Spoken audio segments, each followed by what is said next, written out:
आज का दिन सुबह सुबह ही स्टार्टिंग ही ख़राब हो गई है। आज सुबह ही सुबह मूड ख़राब हो गया। अपनी गाड़ी का जो है एक्सीडेंट हुआ है कमर्शियल गाड़ी से, जो कि कैब थी। सुबह सुबह हुआ क्या कि मैं जा रहा था कहीं पे किसी काम से। अब मुझे स्ट्रेट जाना था, एक राउंड अबाउट आते हैं जिससे मुझे स्ट्रेट जाना था। राउंड सर्कल से लेके एक कैब आ रही थी, उसे लेफ़्ट जाना था।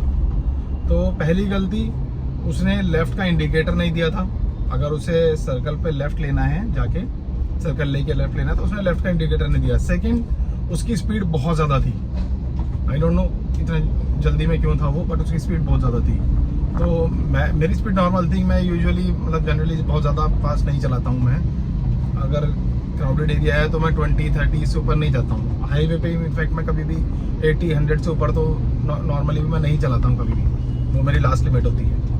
तो उसने क्या करा, मैं जैसे ही स्ट्रेट जा रहा था, वो सर्कल से आया, उसने लेफ़्ट जाना था बट उसने इंडिकेटर नहीं दिया। उसने क्या करा, सीधा मेरे बैक वाले जो रेयर वाला जो व्हील है, पीछे वाला बम्पर, उस पर उसने ऐसे इम्पैक्ट मारा कि, और लिटरली बहुत तेज़ इम्पैक्ट था वो। सो देन मैंने मिरर में देखा कि हाँ बहुत ज़्यादा कुछ लगी है। देन मैंने गाड़ी रोक के उसके पास गया। गुस्सा तो मैं बहुत ज़्यादा था क्योंकि चोट लग सकती थी किसी को। मैं बहुत ज़्यादा गुस्सा में था। बट जब मैं गया वहाँ पर, तो पहले तो उसने एक्सेप्ट करने से मना कर दिया। स्टार्टिंग में उसने बोला कि आप तेज़ थे। देन मैंने उससे क्रॉस क्वेश्चन करे कि आपको मुड़ना किधर था, तो उसने बोला मुझे लेफ्ट जाना था। देन आई सेड कि आपने राइट का इंडिकेटर क्यों दिया था फिर? तो वो थोड़ा चुप हुआ। फिर जब मैंने उससे सेकेंडली पूछा कि फिर स्पीड इतनी ज़्यादा किसकी थी, तो वहाँ पर हुआ क्या कि पीछे एक लेडी थी, वो टीचर थी बाय प्रोफेशन। उन्होंने खुद बताया, एजेड थी काफ़ी। वो काफ़ी घबरा गई थी एक्सीडेंट के बाद। तो उन्हें लगा, क्योंकि ब्लैक थार वैसे भी बदनाम है, आपने देखा ही होगा आज वीडियोस में, बदमाशी ज़्यादा लोग करते हैं, मतलब दंगा ज़्यादा करते हैं लोग, लड़ने के लिए तैयार हो जाते हैं। तो उन्होंने जब देखा होगा कि ब्लैक थार में एक्सीडेंट हुआ है और गलती भी उन्हीं की है, तो लिटरली हो सकता है वो थोड़ा घबरा गई हूँ। तो जब मुझे उन्होंने आते हुए देखा कि मैं गुस्सा हूँ, तो वो स्टार्टिंग में ही उन्होंने एडमिट कर लिया कि नहीं गलती इसकी है। मैं इसको काफ़ी देर से समझा भी रही थी कि स्लो चलाओ, बट ये स्लो नहीं चला रहा था एंड काफ़ी तेज़ स्पीड में था ये। फिर उसके बाद कैब ड्राइवर ने भी मतलब बोल दिया कि हाँ मेरी गलती है, मैंने इंडिकेटर भी नहीं दे रखा था। तो फिर जब उसने गलती मान ली, तो फिर अब मैं बस पता नहीं क्या, लोग तो फिर भी लड़ने मरने पर आ जाते हैं कि नुकसान हुआ है मेरा, वो भरपाई करो, ये करो, वो करो। बट पता नहीं क्या मेरा सीन ऐसा है कि अगर उसने एक्सेप्ट कर लिया तो फिर मैं शांत हो गया गुस्सा मेरा। क्योंकि वो लेडी भी थी, वो बार बार बोले जा रही थी कि इसकी तरफ से मैं माफ़ी मांगती हूँ। मैंने डिसाइड किया आप क्यों माफ़ी मांग रहे हो भाई, उनकी क्या गलती है? तो फिर मैं उनकी वजह से थोड़ा शांत हो गया कि चलो ठीक है, अपना नुकसान हुआ तो हुआ, चलो अब कोई बात नहीं। मैं आपको दिखाऊंगा भी पीछे जो अलॉय व्हील है उस पर इम्पैक्ट हुआ है, बम्पर स्क्रैच हुआ है, बट बहुत ज़्यादा मेजर नहीं हुआ। अपना अलॉय जो है वो थोड़ा घिस गया है, बट उसकी गाड़ी में बहुत ज़्यादा लॉस हुआ है। उसका फेंडर, बम्पर, उसकी हेडलाइट्स और शायद उसका रेडिएटर वगैरह में भी नुकसान हुआ है। बट मैंने देखा था सब कुछ उसका टूट गया था। तो खैर उसकी गलती थी, उसमें मेरा तो कोई फॉल्ट नहीं था, क्योंकि अगर मैं स्पीड में होता तो ऑब्वियसली मेरी गाड़ी पे भी इम्पैक्ट होता। बट मेरी गाड़ी का आपको दिखाऊंगा भी मैं उतर के, इतना ज़्यादा इम्पैक्ट नहीं है। बट मेरा यही कहना है भाई, इंडिकेटर का इस्तेमाल किया करो, उससे बहुत ज़्यादा सेफ्टी होती है। अगर उसने इंडिकेटर दिया होता तो भले ही उसकी स्पीड तेज़ थी, बट शायद मैं रुक जाता उसे देख के कि चलो इसे ज़्यादा जल्दी से जाने दो। बट उसने इंडिकेटर भी गलत दिया था। इनफैक्ट ना देने की बजाय उसने दिया ही गलत था। उसे जाना था लेफ्ट और उसने इंडिकेटर दिया था राइट का, क्योंकि वो सर्कल पे राइट ले रहा था, फिर उसे लेफ्ट लेना था। तो उसने सर्कल पे तो राइट का इंडिकेटर दे दिया, बट जब मुड़ गया तब उसने लेफ्ट नहीं दिया कि मुझे अब लेफ्ट जाना है, वो राइट ही छोड़ दिया उसने। तो वहाँ उसकी गलती, प्लस ओवर स्पीडिंग।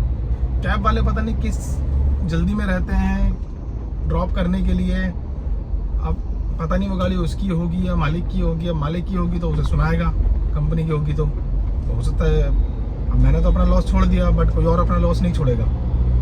प्लस सबसे मेजर चीज़ भाई, पैसेंजर्स की लाइफ को रिस्क में क्यों डाल रहे हो? मतलब पीछे एक एजेड लेडी बैठी हैं, उनको लेके और आप इतनी स्पीड में चला रहे हो। उसकी स्पीड रही होगी कम से कम सर्कल पे उसकी स्पीड 50+ रही होगी।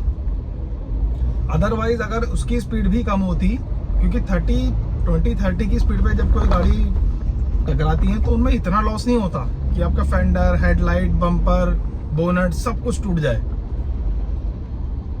सो इट मीन इसकी स्पीड ज़्यादा थी, तभी उसका इतना ज़्यादा नुकसान हुआ।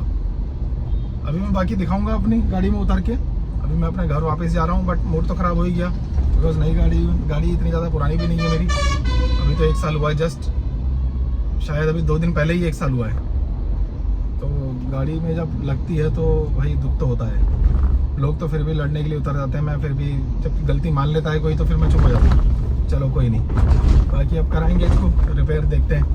बट एलॉय स्क्रैच हुआ है बहुत ज़्यादा, जो मेटल होता है उसका वो पूरा उतर गया है, कट गया है। चलिए मैं आपको दिखाता हूँ बाकी उतर के गाड़ी में क्या हुआ है।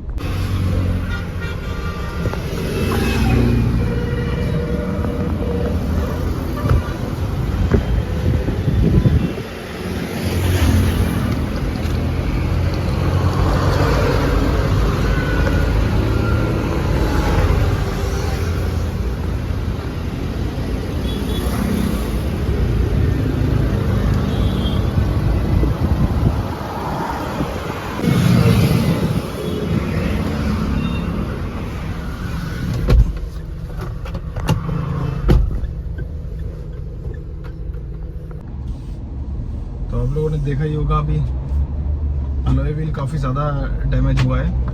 तो अभी जब सर्विस सेंटर पे, अभी मेरी गाड़ी की सर्विस भी ड्यू है, अब जब सर्विस पे लेके जाऊंगा तो फिर चेक करूंगा इंश्योरेंस क्लेम में इसका कुछ हो सकता है कि नहीं हो सकता है, या क्या कर सकते हैं इसमें, क्योंकि सर्विस में मेरी ड्यू है तो ले जाके देखना पड़ेगा। बट जो भी है अच्छा नहीं लगता जब गाड़ी में इस तरह से लॉस होता है। और सबसे इम्पॉर्टेंट चीज़ भाई, किसी की चोट नहीं लगनी चाहिए। सो इसीलिए भाई मेरा सजेशन तो यही है, थोड़ा केयरफुली ड्राइव करो, और जो ये इंडिकेटर्स वगैरह हैं इनको यूज़ करो। बहुत छोटी चीज़ है बट इससे बहुत ज़्यादा हेल्प मिलती है। मतलब आज अगर वो इंडिकेटर देता तो ये चीज़ रुक सकती थी, नहीं होती। सो मेरा सजेशन यही है सभी से, भाई लोगों थोड़ा ध्यान से चलाओ, ड्राइव ध्यान से करो, और अपना इंडिकेटर्स वगैरह का यूज़ करो, और थोड़ा मोड़ पे, अपने सर्कल पे स्पीड कंट्रोल में रखो, बस और कुछ नहीं।